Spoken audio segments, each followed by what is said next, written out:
All right, we're back. Javar, welcome back. I feel like I have to make a joke about how dark you are. Trying your best. What'd you say? No, I said I feel like I have to make a joke about how dark your Okay. environment is. What's your best joke? No. I don't have one. I'm just Oh, saying, like I feel like I should. hey man, But you're yeah, no. chilling Look, there. welcome back to the show. It's temporary, in a few days or weeks, hopefully, you'll be in a better environment. But NBA, man, it's been blowing up. There's a lot of things to discuss, a lot of storylines in the NBA. Welcome back to the show. First of all, how are you? Let's get into it. I'm ready. Doing good, man. Doing good. Yeah, a lot of. I mean, I've been busy. You've been busy. Just adjusting, getting back to ATL. I'm in the Yeah. process of a move myself, as you alluded to, and whatnot. So it's been great though, man. Crazy. I think we've potted since right after the Luka trade, right? I don't even think we did a post deadline trade, like Yep. in its entirety. So I think we got to talk about the De'Aaron Fox trade and whatnot, but. Um, Honestly, the deadline day really wasn't much going on anyway, so I think we talked about the main things, right? So, Yeah. but No, we talked about the Fox to San Antonio trade. We okay, did. I We thought talked so. about all that stuff. So yeah, but look, guys, hey, before we get started, make sure you like the video, comment down below, and subscribe to the Current Era Pod. And as Mondi would say, share if you're feeling frisky. Okay. So look, let's just go ahead and get right into it. Let me find my run sheet. Oh, there it is.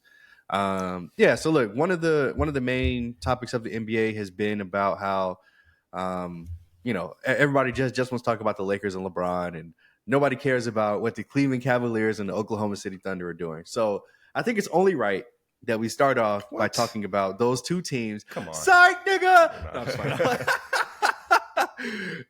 No. Seriously, I think it's only right that we give them some respect. Both of them are still number one in their respective conference. When we started the season, nobody thought that the Cleveland Cavaliers would be this dominant for this long in the NBA season. And I still don't think people believe in Oklahoma City Thunder either. But let's give them their respect, Javar. Give me your thoughts on what you think about these two teams so far this year, as we're 80% throughout the season. And how far do you think that both of these teams can go? Let's start with the Cleveland Cavaliers.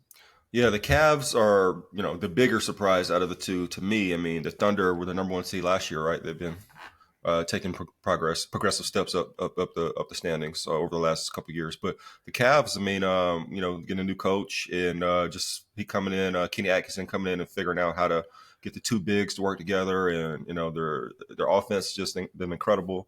We've got like a little less than a month before the playoffs, so teams like them, the Celtics, are starting to rest guys and taking a couple losses here and there. I think they just lost their third straight as of last night.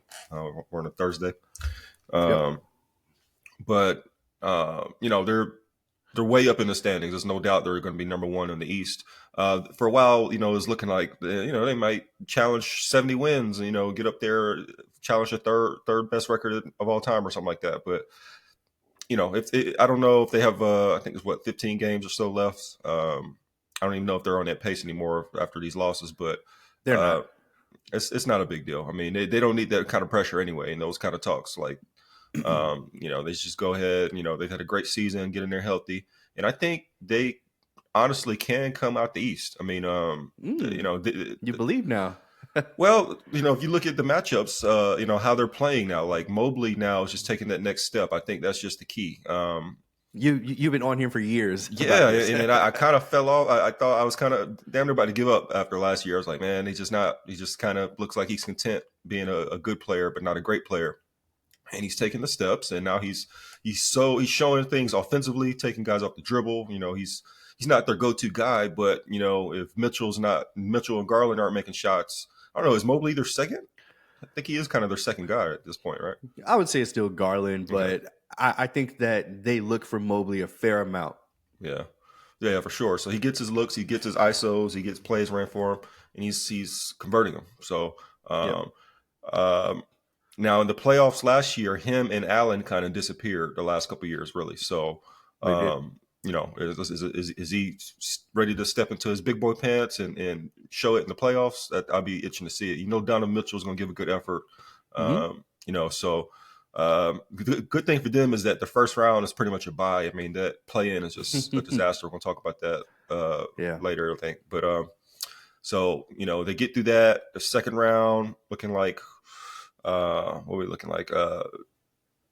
It'll be either Indiana or Milwaukee if the playoffs started Pacers today. or the Bucks. Yeah, so that'll be a little tougher. But, we'll see. I think they should have the goal at least to the conference finals. But I think they can get to the finals. And if you get to the finals, you can win the whole thing, depending on the matchup. Yeah, man. Look, I mean, we talked about it last time. Once they got DeAndre Hunter, I was like, this is the best chance that the Cleveland Cavaliers are going to have to win a championship. They are loaded at every single position. They have guys that have been battle tested and have been in the postseason. They've got a superstar that can win them a game in Donovan Mitchell. And I think that they've got every piece necessary. They can play big, they can play small, they can match up with basically any team. So to me, there's no reason why the Cleveland Cavaliers should not come out of the East at the very least. Unless, the Celtics are just making 25 threes a game, then, I guess you just throw your hands up. But I don't know. I mean, with the way the Cavs have been playing the Celtics, even that may not be enough. So we'll see. We'll see. What about the Oklahoma City Thunder, though, man? How do you think they've had a season with an MVP caliber Shai Gilgeous-Alexander? Man, they're just so deep, like almost at every position. I mean, they could run two big lineups. They could run one big lineup. They could go small. They got defenders at every position. Shai is a great defender in his own right.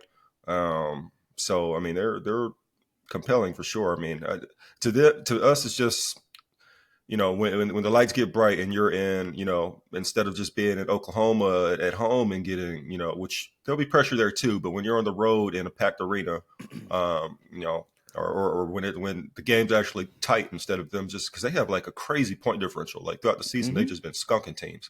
Yep. It ain't gonna be like that in the playoffs. Every guys are gonna be more focused, play to play. Even if they get down double digits, you're not gonna just give up the rope. You would hope.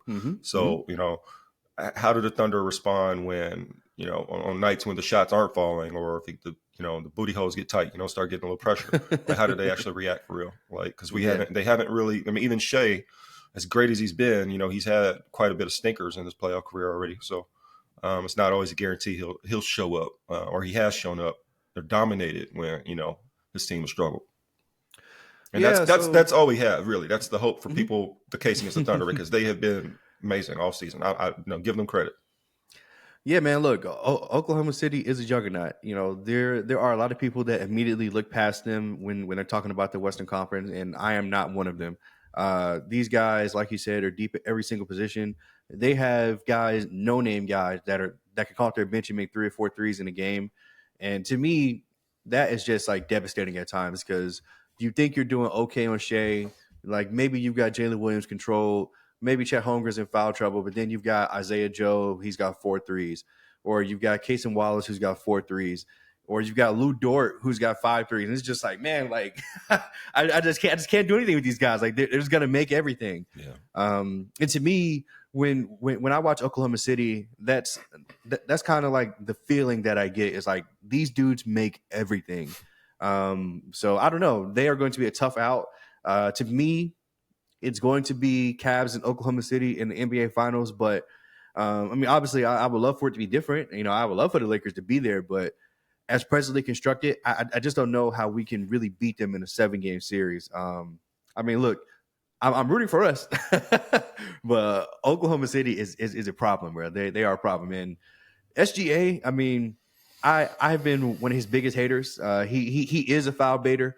He is stat padding in the fourth quarters when they're already up 20 points, but he's averaging 33 points a game. They've got the best record in the league. They've got the best record in the West. He's probably going to win MVP, even though I think Jokic should win it. But yeah, I mean, they are for real. So I'll see how they say that the Oklahoma City Thunder are for real. Who do you think in the West, Lakers aside, who do you think matches up best with them?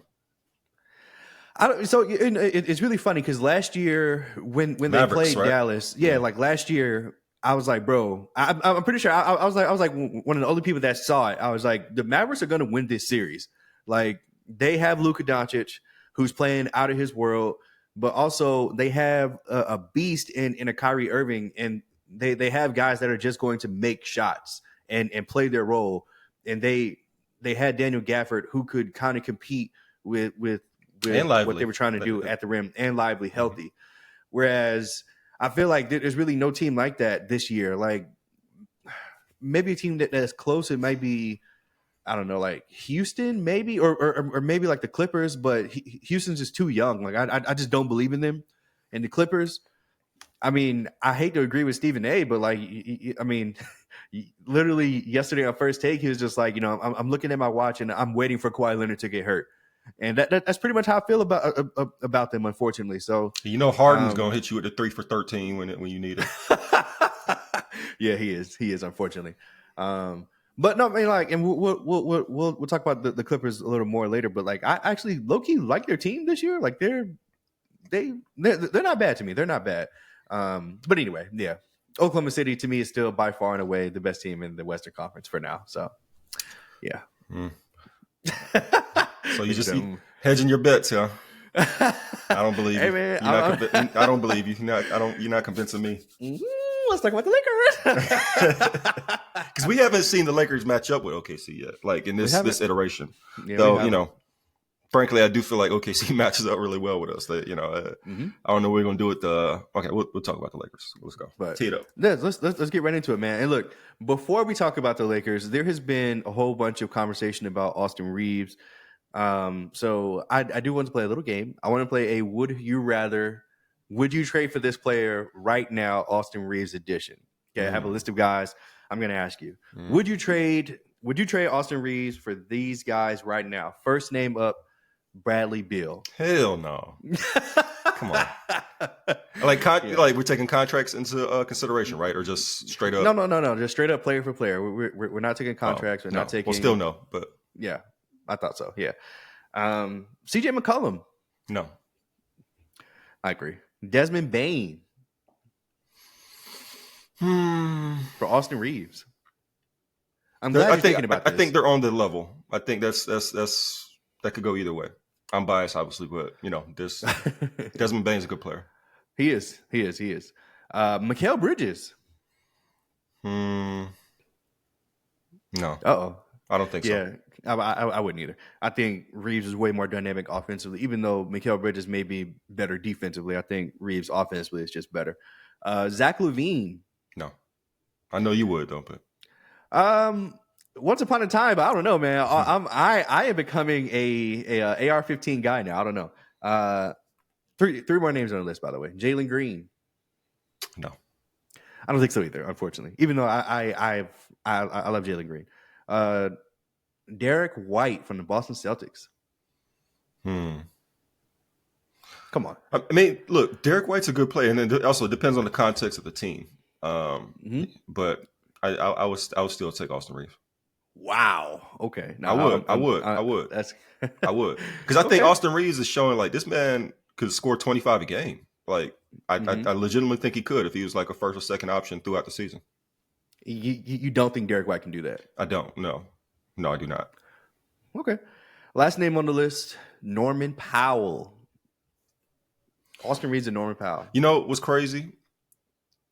I think they're on that level too. I think Austin Reeves is to the point where it's like it could be an all-star. I mean, if you look at what he's done since January, that's basically what I'm trying to say. Like throughout basically since we got rid of D'Lo, he's been like 23 points a game, 6 assists, 6 rebounds. Like, I mean, that's Norman Powell numbers. So back when Norman Powell was the second option because Kawhi was hurt. Well, exactly. Yeah. So when he was trying to make a run for All-Star. So yeah, I would still take Austin Reeves, man. I don't know, like the way he's shown versatility to also be like a third option, to be a primary option. I feel like he could be a bit better of a spot up shooter, but he is a threat still, and he's almost better off the dribble. But yeah, there's guys like Desmond Bane, Derek White, Norm Powell. Those are like the only ones I would like. I would really think about, but everything else is like, yeah, I mean, and Zach LaVine, I give him his credit. He's a great player, but like, he's just going to get hurt. Like, and also but he's also like offensive player. Like Austin Reeves at least will give you effort. Like he could be a part of the defensive system. He's not a stopper, but like, he could be out there. Okay. Fair enough. All right. Zach LaVine has not been a part of a winning team. Sorry. That's true. Let's talk about the Los Angeles Lakers. So last time we talked, we had just gotten Luka. We hadn't seen him play a single game yet. At this point, we're 15 games into the Luka Doncic experience. Unfortunately, LeBron went down with a groin injury in that Celtics game. He should be back. Rui went down with a knee injury. He should be back very shortly. But it's pretty much been the Luka show for the past 4 or 5 games or so. What have you seen from Luka, man? I mean, he's our franchise guy. He's the guy for the Lakers now. So what have you seen from him over these games with LeBron, without LeBron, and how do you think we're going to look moving forward with Luka Doncic at the helm? Man, it's amazing. It's like, as Luka would say. It's amazing, man. It's amazing. It's amazing.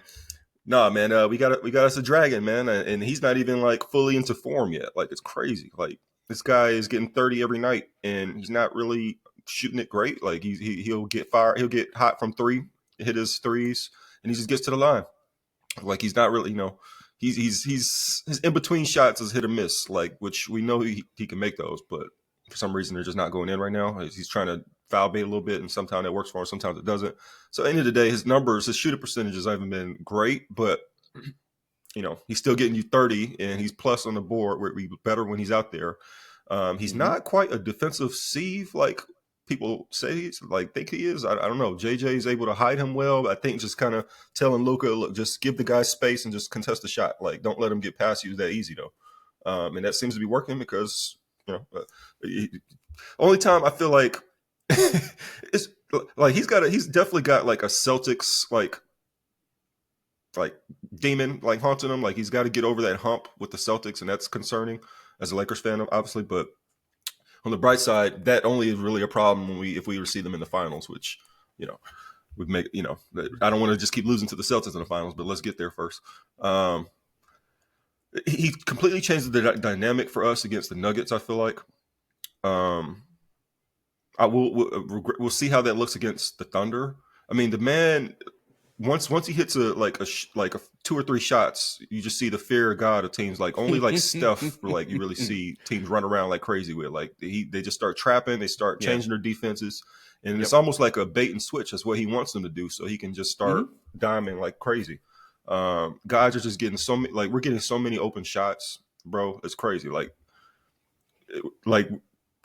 I'm almost like, dang, we got hella snipers on our squad. Like, when did this happen? Who are these? Like, what is happening? Like, but it's just like he's catching the ball, like, throwing it up. It's like it's got to go in because you're so wide open. Or he's hitting you with these crazy passes. Like, you got to make that shot. Like Goodwin, like, this guy's not even like throughout his career. But we're riding this magic carpet, bro. Because like whatever, like, I don't know what's going on, but he's looking like KCP out here mixed with As Caruso, like you said. Dorian Finney-Smith, he's kind of had some cold days, but like, he knows his role. He gets some. He's like, I trust him. At like, I want him to shoot it. Like, it's whatever. Rui went on fire. I can't wait for him to get back. And then even Vando hitting threes. Yeah, Vando, he's been wide open. It's like, just shoot it, bro. Like, I'd rather that than him trying to dribble and turn it over. Like, it's crazy to watch. And then I don't know. I mean, I know how we're defending now, but I just couldn't see this happening. Like, how, like, we're just such a great defense without AD. I mean, you look at the numbers, like, a lot of it points to Dorian Finney-Smith, his emergence, and, we made the trade. He's kind of been a stabilizer. I guess he's just really that good at, like, because when you look at him on the floor, of course, he's where he needs to be and everything. But I guess he's just like a captain on defense. Like, he's just really good at telling guys where they need to be, communicating. And, it's getting LeBron to do that, too. He's always been great at that. Can't wait for LeBron to get back. He's almost like an afterthought in a sense. Like, but LeBron was getting such easy looks with Luka. But like, if we're starting to stabilize now. Also, Jackson Hayes. I mean, give him his flowers. Yeah, bro. Give him his flowers. Like, he's been so important for us, and he's been delivering. He's not doing nothing like incredible, like, but he's just using his talents. He's so athletic. He's long and tall. Like, get up there and catch the ball, bro. Like, defend without fouling. He's also pretty athletic on the perimeter. He could hang with guys, and he's a presence, so guys just aren't trying to take him on switches. I never thought that we would like need Jackson Hayes, but when we that 4-game losing streak, he was out. it was just ugly. Like Luka really had to work hard to get his buckets in. He was getting doubled and trapped, and that was actually slowing him down. It's like, oh man, without that vertical spacer, someone he could just give a outlet throw to in the middle of the lane, that really made a difference for us. I know I'm rambling a lot, but like it's just crazy how the dynamic has changed with Luka, and it's it's appointment viewing every night. Like whenever we play, I'm just excited to see him.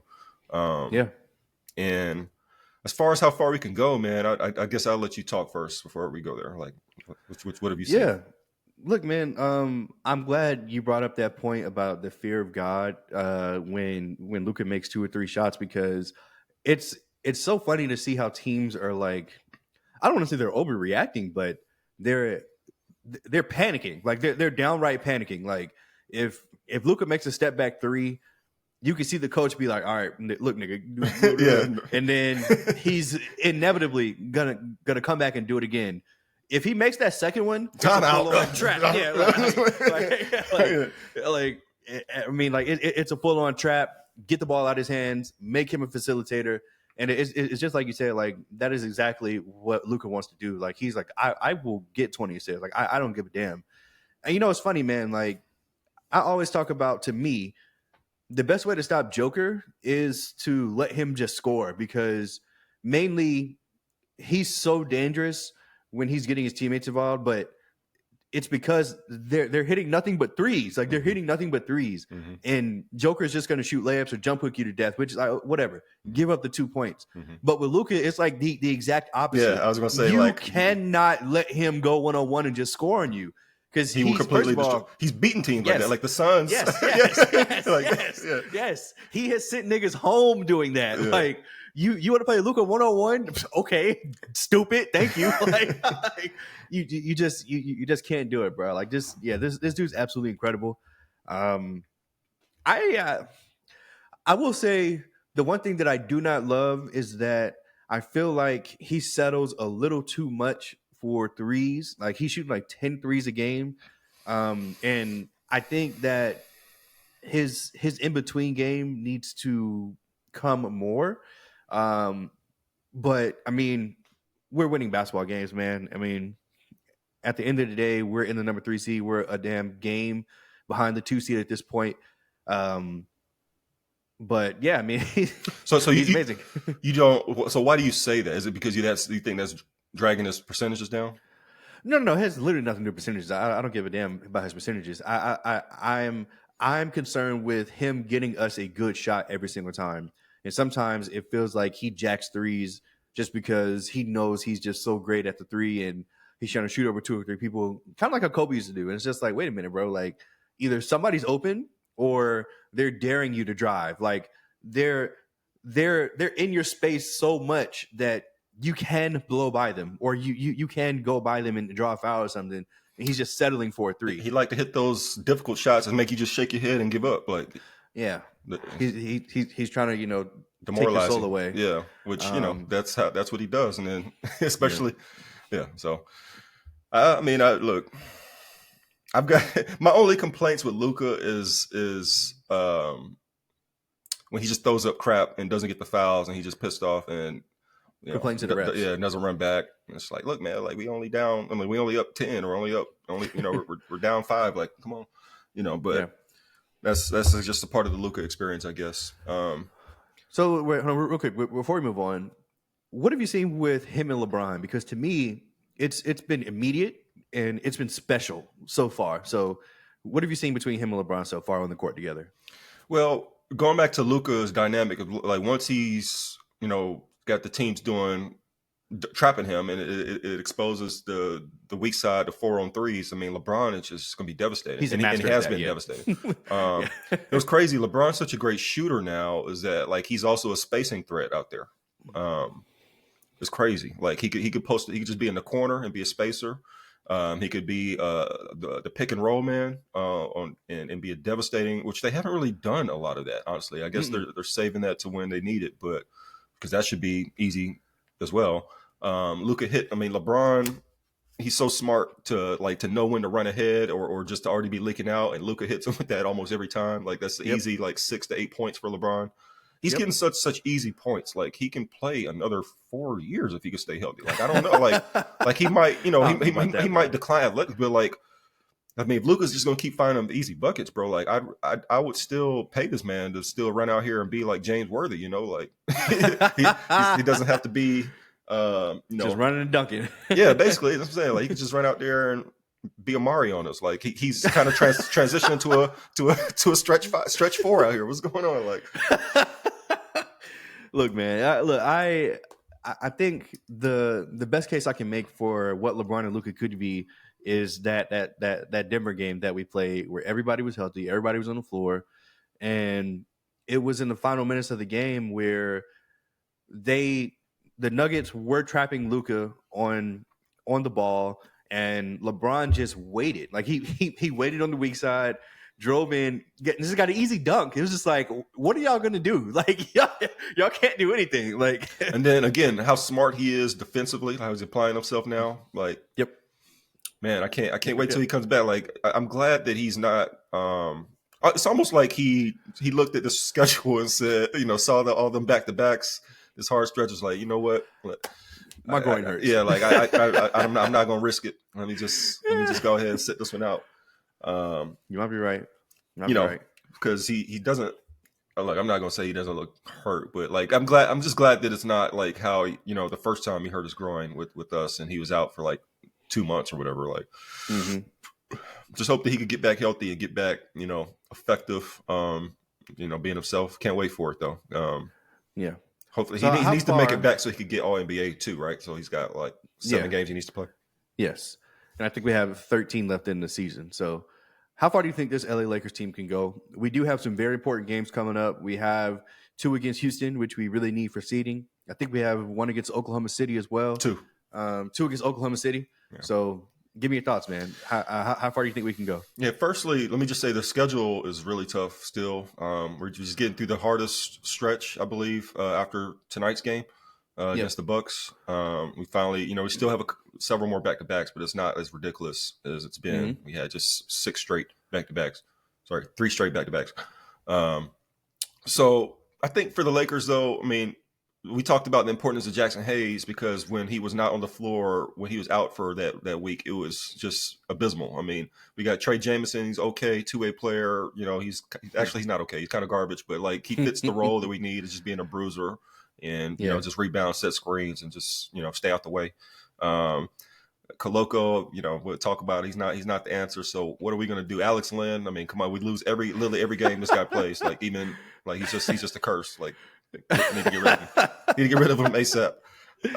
So, if something happens to Jackson Hayes or if he's ineffective, we're going to be in a tough spot.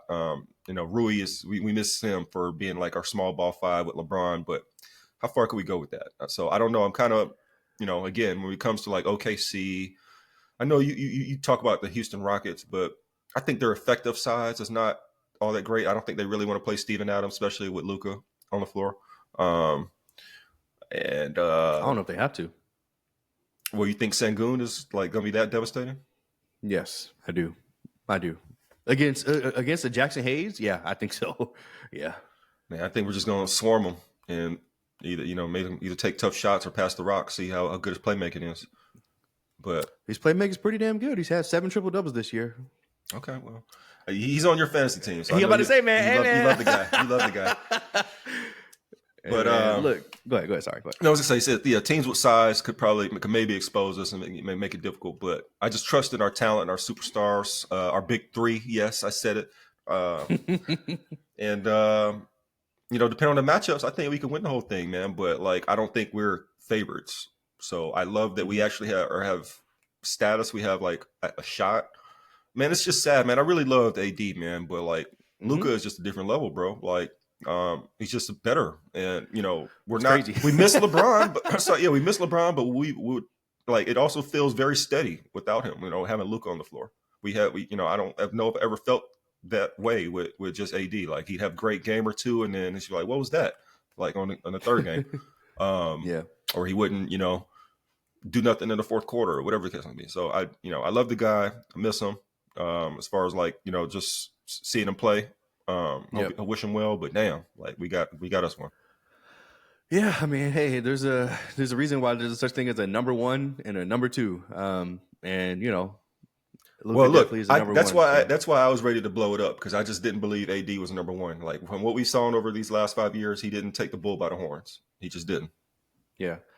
So yeah, I mean, like ultimately, I would love for us to win the championship. I just don't know, as presently constructed, we can. I do think teams like Oklahoma City can give us trouble, and man, I think Houston. First of all, I'm not saying that Houston can beat us in a series. I don't believe that, but I think that they can wear us down, and I think that like let's just say I won't be surprised if it goes 6 or 7 games, and like it takes like a Luka or LeBron hero game to beat the Rockets, just because I feel like they match up really well with what we do. They have really great perimeter defenders in Amen Thompson, Tari Eason, Dylan Brooks.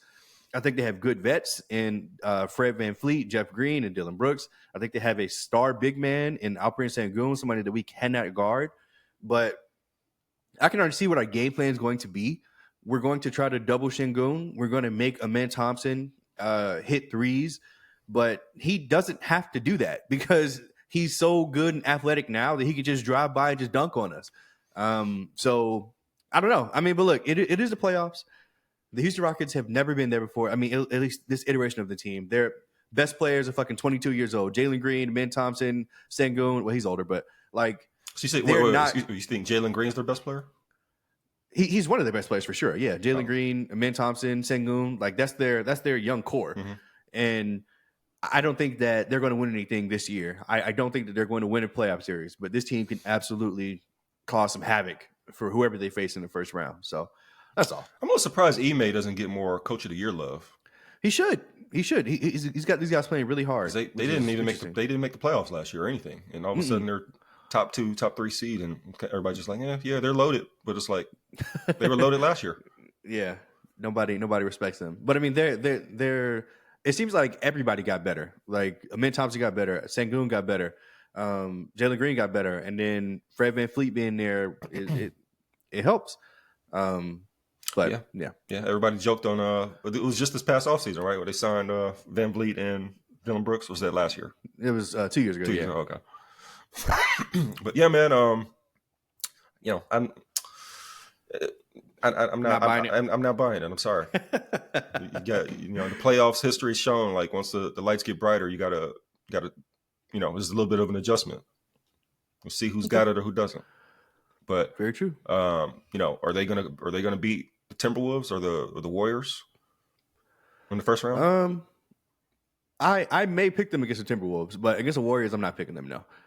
Which we're going to talk about. Which, by the way, with the Lakers, how much do you think seeding matters? Do you think it matters to be 2, or should we look at matchups more? I don't think it matters at all. As long as we don't got to play Oklahoma City in the first round, I don't think. Which we wouldn't. We'd have to be 8 seed. Yeah, so I think. I mean, it'd be nice if we can get that 2 or 3, just so we can avoid them until the conference finals. But so, as great as the Lakers been at home this year, they're like the 3rd best home team. You don't think it matters to be home court advantage? No, I say 2 or 3. Yeah, it matters. Sure, yeah. But I mean, if we're 4, 5, or 6, I mean, yeah, if we're 5 or 6, we don't have home court. I'm really not worried. Not worried about whoever we face. We just talked about Houston. Let's talk about the Denver Nuggets and 30 points a game, 13 rebounds, and 11 assists. Nikola Jokic, but nobody wants to give him the MVP. So they don't want to give him 4. Literally his best season ever. But they're just like, no, sorry, it's SGA's year. Give me your thoughts on what you've seen from Denver. Joker and Murray have missed the past 2 games, but all of a sudden, Aaron Gordon is fucking Dirk Nowitzki from 3. Russell Westbrook is playing well this year. Michael Malone has these guys bought in, and I mean, look, people are trying to act like Denver is like into playing or something. They're right there for the number 2 seed. But who's acting like that? There's a lot of people that are trying to write Denver off because Oklahoma City is so far above them in the standings, and that's why SGA has to win MVP. And it's just like, bro, like they're the number 2 seed. Like Jokic won MVP as a 6th seed before, but whatever. Yeah, man, I don't know. The MVP criteria changes year after year. Sometimes they care about the best player and the best team. Sometimes they just care about the best player. Sometimes, it's whatever. But it's all about narratives. And I guess I don't know. I don't know what Jokic would have to do to get the fourth one. I guess it'd have to be the number one seed, have the best team or whatever. But you know, SJ, he's a leading scorer. You know, their team's amazing. Best points differential in the league. I think one of the top 5 of all time or something like that. Which all that means, that means they're beating teams' ass like every night. Like it's blowouts almost every night. That's impressive. He's also a two-way player, but I don't know, man. Jokic is putting up monster numbers, and they do really freaking suck when he's not on the court. Like they just a whole bunch of scrappy guys that just run around, and we just beat them by 30 last night because he was not playing. Well, it was close. We went by 30. Yeah, but it felt like that.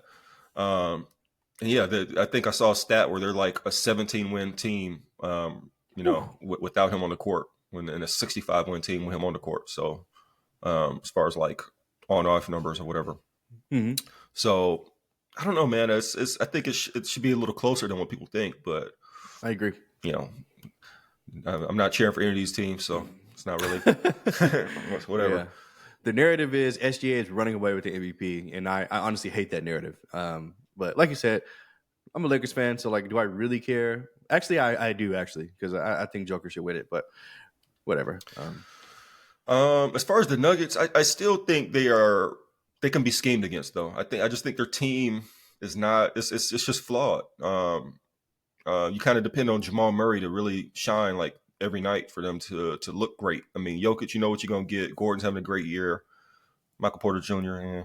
But outside of that, I mean, Braun's having a good season for them too. He stepped up, but he really has. Outside of that, they're really just a whole bunch of hustle guys. And if you could scheme on at least Jokic or Murray, a lot of teams choose to try to shut Murray down because Jokic is unstoppable. Though the Lakers somehow was able to only hold him to 7 shots that one game. But, I don't know what happened there. So yeah, I just feel like I wouldn't be that surprised if they lose in the first or second round this year. And now, wow, I wouldn't be that surprised. I just feel like they're a little flawed. If Murray twists an ankle or has a bad couple games, they could crash out. Okay. Where are we? The Jimmy Butler. Yeah. Man, we may have been wrong about that one, brother. We were wrong. It took me one game to be like, hold up. Like, what was I thinking? But yeah. I mean, look, the only argument I have against it is that they have not played a really good team yet. They were supposed to against the Denver Nuggets this past Monday, but Jokic and Murray did not play. They still ended up losing the game, but it doesn't really matter. Ultimately, they're what, like 12-2 since they acquired Jimmy Butler? Something like that. 14-2, 13-2, something. I mean, look, man, they're the Warriors are good, unfortunately. And, to me, the worst part is that it's reinvigorated Steph. Like, Steph is averaging like 31 a game all of a sudden since they got Jimmy Butler, which really pissed me off because I traded him in fantasy because he was ass. But now he wants to play every game. He wants to play back-to-backs. He wants to average 30. It's just like, oh, my God. Come on, bro. But, yeah, give me thoughts, man. What has Jimmy Butler brought to this team, and why are the Warriors streaking upwards right now? I mean, he's just another great player. I think the thing about Jimmy that's crazy about him is that if you're not watching him night to night, you look at his numbers and just be like, he's okay. He's but then you'll watch him in the playoffs and he turns up and it's like, man, this man's he goes from 5 to 10 in the playoffs. Well, the thing that's tricky about his game is that he's just an effective IQ player. He doesn't really force it if he doesn't feel the need to. Mm-hmm. This man could be averaging 18 and 5-5 and basically just be legitimately a dominant second option for the Warriors. Like, he's kind of like, I've seen Warriors fans describe him as almost like having like a mini LeBron or like another Draymond. Well, yeah, like another Draymond or like a Josh Hart on steroids or something. Just somebody who could do everything. He hustles, he rebounds, he plays defense. He also gets to the line. He's just a hard-nosed, hard-edged player. And he brings some dog to you. He brings confidence. He has a locker room presence too that's apparent. That has guys like Pods and Kuminga and Moody and all those young guys just really playing with confidence and playing above what they've been showing. Maybe more to the level of what they should be in some cases. And all together, they just kind of like a mash of how they looked in the beginning of the season when everybody was playing well and Steph was playing well. And now you throw in a Jimmy and they have some belief. And you said how you could tell it reinvigorated Steph. It also reinvigorated Draymond. Yeah, for sure. Now he's out here campaigning for Defensive Player of the Year. Whenever Steph would miss a game, like Draymond is going to throw him, like basically get ejected, like if he has to play like that game or like he does not like to play without Steph. But like even the couple, like the last game that Steph missed, where Jimmy dominated, Draymond, played well and stepped his game up and that pretty much kind of dominated Giannis, like when they matched up against each other. And that's scary. If that Draymond is back too. Steph is back, and you throw in a Jimmy Butler who's playing like a mini LeBron role. They have some weaknesses like we do, like with size, and some guys that are maybe questionable. Like we're not sure if they'll show up in the playoffs, but that championship pedigree that the Warriors have, you figure they probably will. And I pretty much squarely consider them contenders too. So, wow, I do. I hate to say that I agree with you, but this I looks do. Like some 2022 bullshit all over again, honestly. Yeah, man. Look, I mean, depending on matchups, I would not be shocked if the Warriors were in the finals. Like, I wouldn't be surprised. Like, they need to avoid the Nuggets, though. They're not matching up with them well at all. The Nuggets have won like 10 straight against them. They're like dominating them like they dominated us. Yeah, I would think they need to avoid. I mean, sorry, not avoid. I want them to play Oklahoma City. I do too. I would love that. I think that'll be a fun matchup. And man, if Steph Curry is the best person in that series, or if Jimmy Butler can do anything with SGA, yeah, might be interesting. But yeah, man, yeah, we were so wrong. Like we like completely dismissed this Jimmy Butler trade when we talked about it last time. Thought they were dead. Yeah, like we literally spent like 30 seconds on it. We moved on and. Jimmy Butler, I'm sorry. Okay, you deserve your money. Okay, yeah. 60 million a year, or whatever, 50, whatever it is, crazy. But hey, whatever keeps him happy and keeps him motivated, he brings a lot to the team when he's actually trying to play there for real. Yeah, a team that I don't want to say I'm worried about, but a team that I just don't believe in at all is the Memphis Grizzlies. I mean, I don't get how they've won so many games in this regular season with John Morant playing like 25 games, 30 games, however many games he's played. Desmond Bane has been great. I think that's like a really big reason. Jaren Jackson Jr. has been great. Yeah. He's probably going to win Defensive Player of the Year. I'm sure he came back early because he wanted to make sure he played enough games to win the award. But look, man, I have like literally zero faith. I have zero fear in my heart about the Memphis Grizzlies when it comes to the postseason. What about you? I mean, I agree. For as well as Jaren Jackson Jr. is playing, he still like floats to the three line a little bit too much. I wish he was a bit more like a primary option, like dominating the ball down low. And I don't know, man. Ja, I guess he's just banged up, shoulder issues really or whatever, but just hasn't really had a great year. He's playing through it, but I feel like for the Grizzlies to reach their ultimate potential, you kind of need Ja to be like an MVP candidate, and he's just not. Just hasn't been that type of year. It's funny because Ja, this past month, I'll say, when he's been on the court, he's been like 27, 28, 5 rebounds, 8 assists. Like, he's been like really good. Like, he's been winning games for them. But he can't play more than like 2 or 3 games without his shoulder flaring up and him having to sit for a week. It's just like, it's frustrating. It's very frustrating. And I don't know how they're going to get by with him doing that in the playoffs. I mean, maybe they're resting him now with the intent that he won't have to do that in the playoffs. Right. But I mean, if he can't play back to backs, or if he gets a bump on the shoulder or something, yeah, like he's out for a week. I don't believe in Memphis at all. I wouldn't be surprised they get bounced in the first round depending on matchups. I feel like something's got to give there though, because Jaren Jackson is a free agent next summer, not this upcoming summer, but 2026. They're going to resign. They're going to try to resign him, I believe. Oh no! But John Morant, that thug, yeah, he's out of here. He's out of here. Oh, you think they're going to get rid of Ja? Absolutely, yeah. Whoa! His days were numbered as soon as he did all the gun stuff. There's no organization that's going to like keep him long term after that. I'm about to say, who wants him then? I mean, I'm sure somebody will trade for him. Who do you think? The rest of the league wants him, yeah. But Memphis, I'm sure, is ready to turn the page on John Morant after all that. So all right. we'll see, though. It'll be We'll interesting. see. Let's talk about the Clippers really quick, man. Look, I don't like giving the Clippers any credit, but I feel like I have to, especially when it concerns them just being a good, solid basketball team. Like James Harden has turned back the clock. He's looked great in the past 2-3 weeks. Kawhi, oh my God! Like when he's available, this dude is still one of the scariest guys on the court on both ends. And shout out to Ivica Zubac. I feel like this dude. Okay, sorry. Stop hating. Shout out to Ivica Zubac, man. This dude Zubac has gotten better every year. I was really rooting for him to make All-Star this year.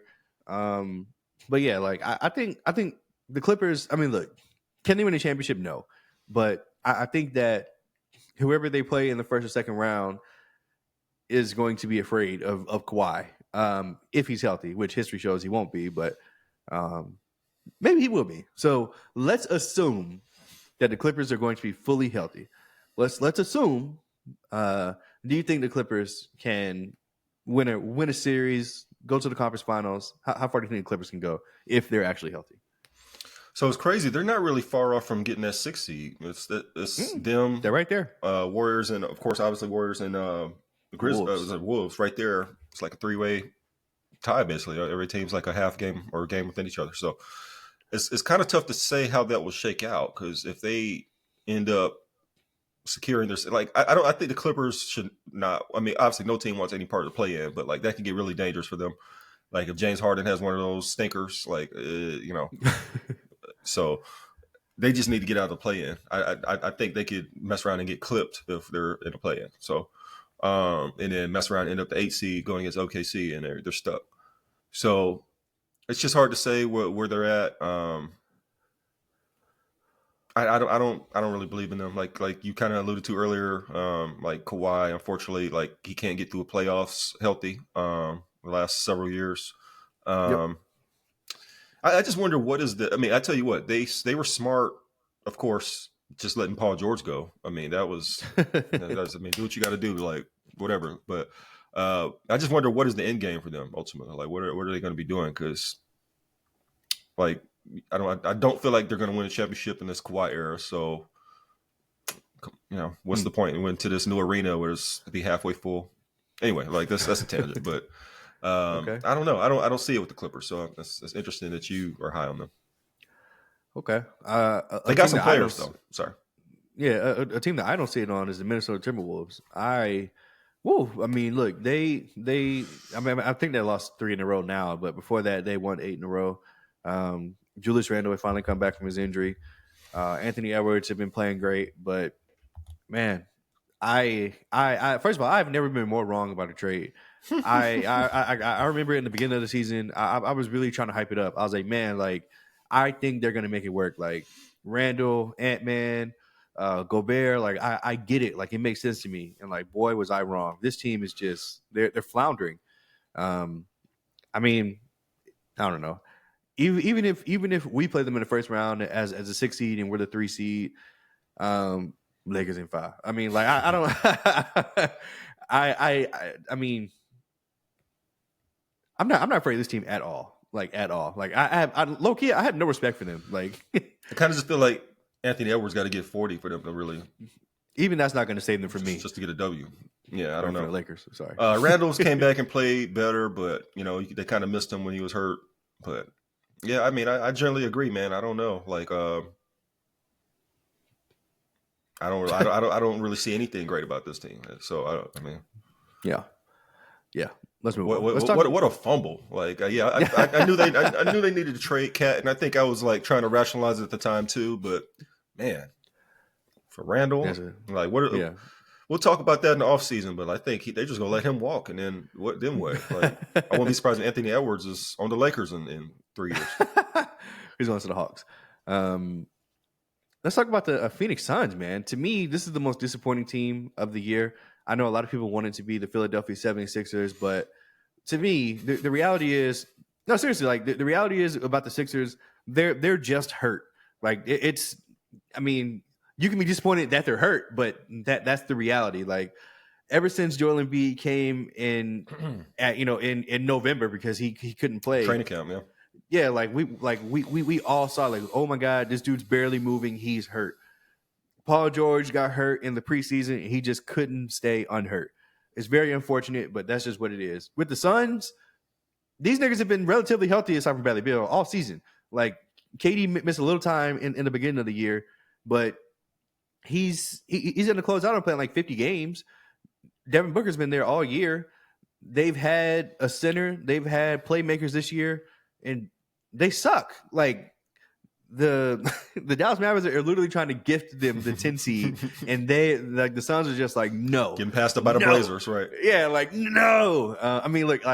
Right now they are in the 10 seed because they just played the Bulls and the Raptors back to back. So okay, congratulations. But are the Suns going to miss the play-in, bro? Like they don't even have their pick, right? I'm sure they traded all their picks at this point. Yeah, yeah. I don't think they do. It's probably going to Oklahoma City. Probably. You think it's got everybody's pick. So yeah, I mean, I think they are going to miss the play-in, and I think they're going to miss the playoffs. Obviously, well, if they miss play-in, they miss play. Yeah. But even if they made the play-in, I think they would get bounced and miss it.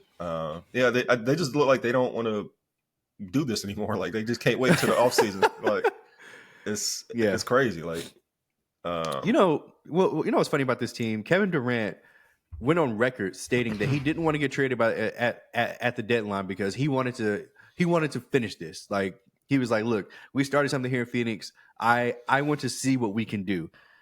And then he has multiple encore arguments with Mike Budenholzer, like on live primetime TV. Like nigga, we see you arguing with the coach. And yeah, like this team just looks disinterested in each other. Bradley Beal decides to play for a quarter, and then he's like, "Oh, my hamstring hurts. I'm out for a week." But cut that check though. Right, bitch. Cut that check. Got that no trade. Yeah. So yeah, this team, yeah, they are in trouble. And this summer there's always talk about trading KD and starting over, but we'll see how that ends up. I can't help but wonder, like, what is the real reason why KD didn't want to get traded? Like, I guess he says that he got traded one time before in the middle of the season and it was terrible, but it's got to be better than this situation. Yeah, from Brooklyn to Phoenix, actually. Right? Yeah. But it's got to be better than just floundering in this situation. Like, I don't know. Let me ask you this. Do you think if Kevin Durant were somehow to get traded to the Minnesota Timberwolves to play with Anthony Edwards, do you think that moves the needle at all? I mean, considering KD's going to be 37 next year, but shit, I mean, 37 is the new 27 apparently, so it's not. But I think it moves the needle. I do, yeah. I mean, it's the difference is the problem with the Suns is that the rest of the roster just sucks so bad. Like, and also because Bradley Beal, for how much he's making, it's just not. I don't know if it's the three of them together is not enough synergy because they're too duplicative. They all like shoot from the mid range or perimeter players. None of them can really diversify their game except for KD, but he doesn't really want to. I don't know if it's because of that or it's just because Bradley Beal he doesn't have it anymore. I don't know, but for you paying someone that much, you're calling him a star, giving him that role. Or featured off the bench, et cetera, however it is, you need him to produce more than he is. And at least with if KD was get traded to the Wolves, their third guy would be Gobert, who, call it what you want, but at least he's a defensive anchor. He serves a different role that I think can cover, I think they can make that work better in Minnesota, basically what I'm trying to say. And I don't think KD at this point in his career has as much value that if you were to trade for him, you've got to gut your team and send a bunch of players and picks. So if the Suns were to accept a package like Randall and, some other guys or whatever and some picks, where it's not gutting the T-Woods and they still have like Jaden McDaniels, they still have maybe DiVincenzo. Nas Reed. Nas Reed is a free agent this summer, so I don't know how that'll work, but he's probably going to get his money somewhere. Yeah. But basically slot KD in more like a stretch 4 position almost in a way, almost replacing Towns. I think that'll look better. So I think I say that'd be a good spot for him. I agree ultimately, but We will see. Dallas Mavericks. I mean, these dudes are about to have to start forfeiting games. They're just not healthy. And it looks like due to that, Anthony Davis is trying to come back and play. I mean, because technically they're a half game out of the 10th spot, and I don't know. I don't know what Dallas is doing. But I guess that they just don't want to forfeit games, and apparently because of the new league rules and the spending and the caps and the aprons, they literally can't sign anybody to help them, which is crazy. That's crazy. That's probably the craziest part about it is that they're so tied up that they can't even make a move. Yeah, they're gonna have to roll somebody out there in a wheelchair or whatever. and dress them and be like, what is going on? Like, hey, wake up, wake up. Oh man. Yeah, Nico Harrison. What kind of curse did he inflict on his team in this city? Oh my goodness! Like, why did you do it? Like, in your hubris, you just whatever Luka said to you that pissed you off that bad, you just had to do it, and you paying the price, bro. Like, I couldn't imagine being a Mavs fan, man. I feel so bad for them. I mean, I'm not even trying to be funny. Like this is. Could you imagine? I mean, you're a little younger, but could you imagine like if prime Kobe they just went and traded him for like Luol Deng or something for real? Like, or no, it'll be more like prime Kobe they traded him for like somebody older, like Mitch Richmond or something. I don't know, like somebody who was a star. No. I don't know. It's kind of a hard. I want to say because AD is still a franchise guy, so. But Mavs fans don't want to hear that. Like this is their guy that they drafted and they watched him develop. I mean, it really wasn't a lot of development, but like they drafted him and saw him, from 19 to 25 or whatever, like, and he's been amazing 5-time NBA. We know the resume. It's just I couldn't imagine trading him for somebody and he get hurt in the first game and now like y'all crash out of the playoffs. It's unbelievable. and Kyrie got hurt. We didn't even talk about that. Kyrie tore his ACL. I mean, that was terrible. Gafford and Lively been hurt. Dante Exum just broke his hand. I mean, I'd be scared to play if I was a player. I'd be like, it's a ooh. Let's spray my ankle. Be like, oh, they got me out for the season. I already know this. Oh it's man, a high ankle spray. Out for the She's like, damn. Nah, they finna like tape it up, nigga. That was my knee. I just heard it pop. So yeah, it's tough, man. I don't like. They should just at this point tank. I mean, why would AD come back? I mean, as a man to man, I understand. Your pride. You feel like that. Everybody's saying this is the worst trade of all time, and you say like, hey, no, I'm a Hall of Famer too. I'm top 75. I'm a champion. All this stuff. Like I can impact this team. Like you guys should be cheering for me. Like you should be happy I'm here. I'm here in the emergency room in the trainer's office. That was a low blow, but damn. But that's just and then that happening. I could understand him. Don't want to just go out like embarrassed. Just I've heard them talks like they should trade him this offseason. Yeah, like that's crazy, bro. Like imagine you only play 3 quarters and then get traded. like I feel for his own confidence. Maybe he feels like he needs to come back out here and like have the team cheer for him. I don't know. So it's just an ugly situation all around, man. I don't know. They should just tank and let Adam Silver go on and give him Cooper Flagg. go on, let him get that number 1 pick. No, Nico. It's some Mavs fans that think Nico is racist. He don't like white players. So because they're like, why wouldn't you get Austin Reeves in that trade? Why stuff like that. Like it's some dirty work going on out there. But I don't know. All right. Let's talk about the New York Knicks very quickly. They're also on the decline. It seems like Jalen Brunson rolled his ankle against us in prime time, and he's been out since. It looks like he's going to be out for 4 weeks minimum, which would be put him, right before the postseason.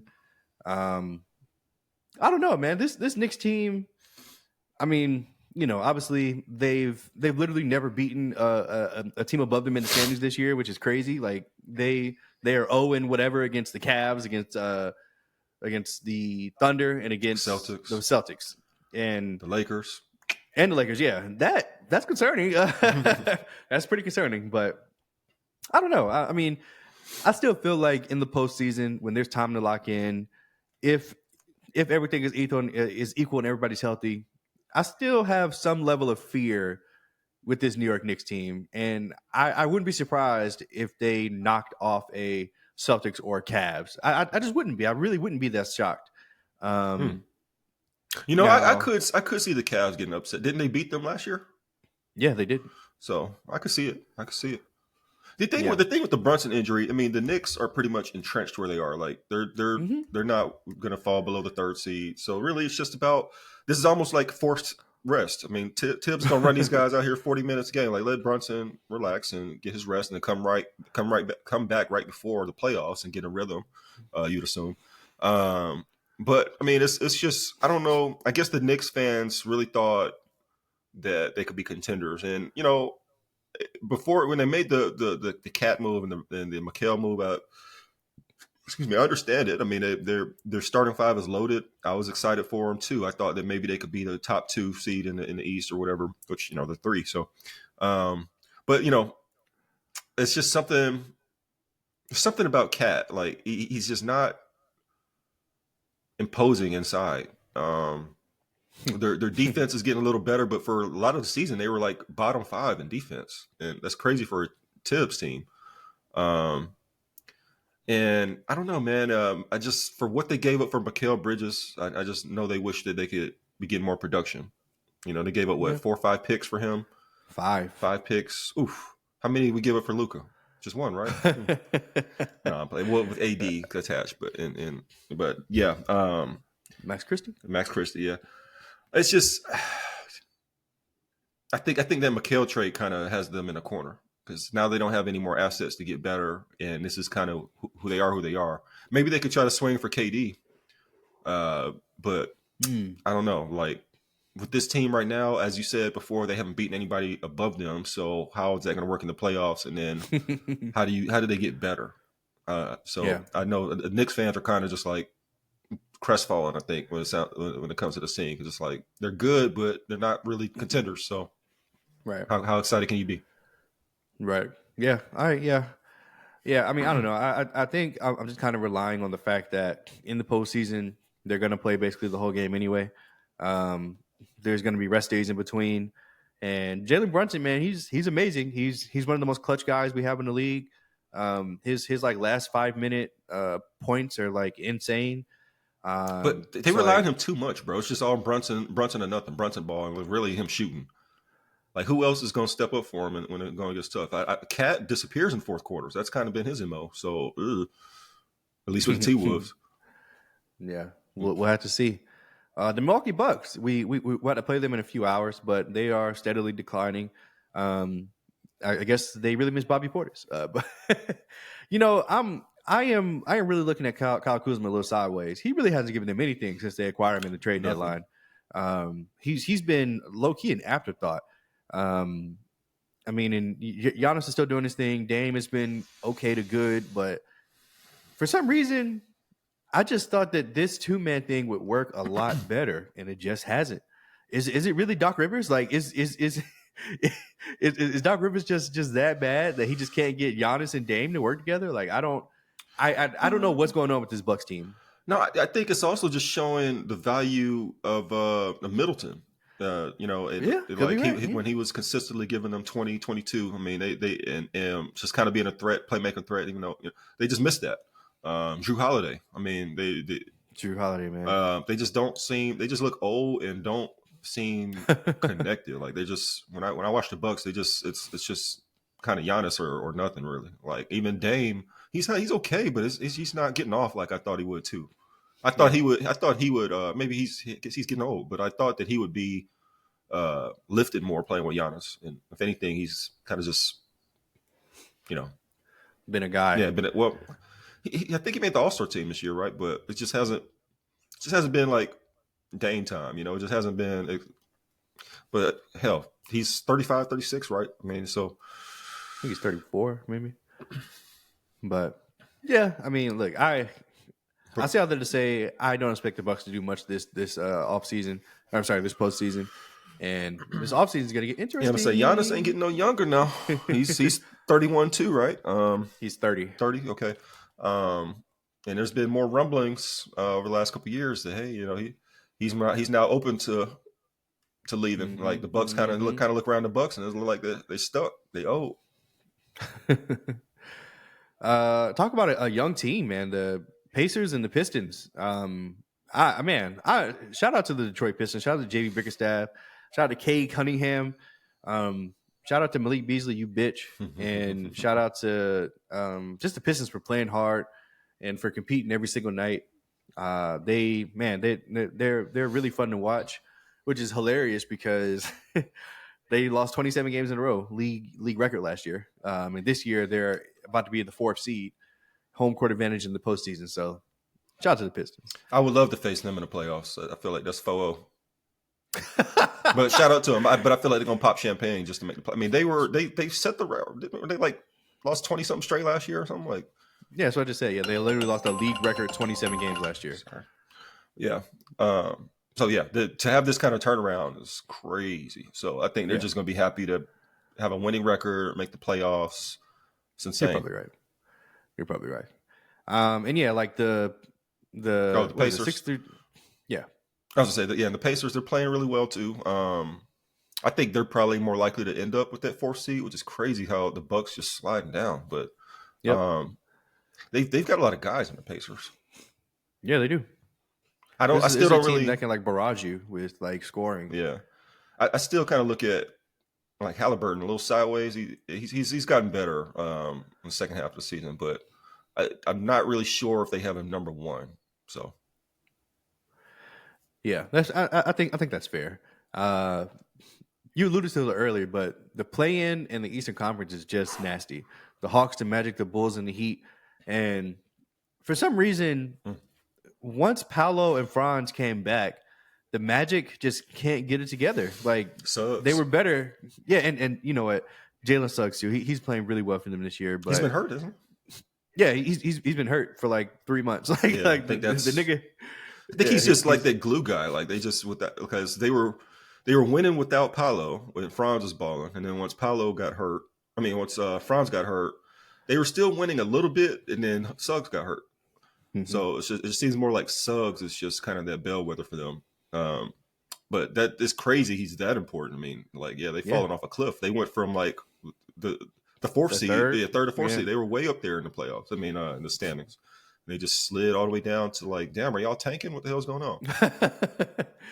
Yeah. Speaking of tanking, the Miami Heat have lost 9 in a row. Yeah, they are tanking. Yeah. That Jimmy trade did not work out for them. Quietly, they have slid into the ether.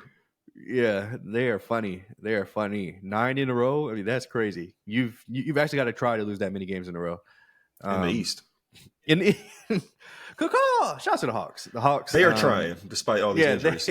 They do what they do every year, which is make the play in, and then damn. Look. Give Trae Young a trophy, man. Need to play in. Now that the Lakers finally out of there. I cannot wait to go to the playoff game for the Hawks when they face the Celtics or the Cavs and lose, but it'll be fun either way.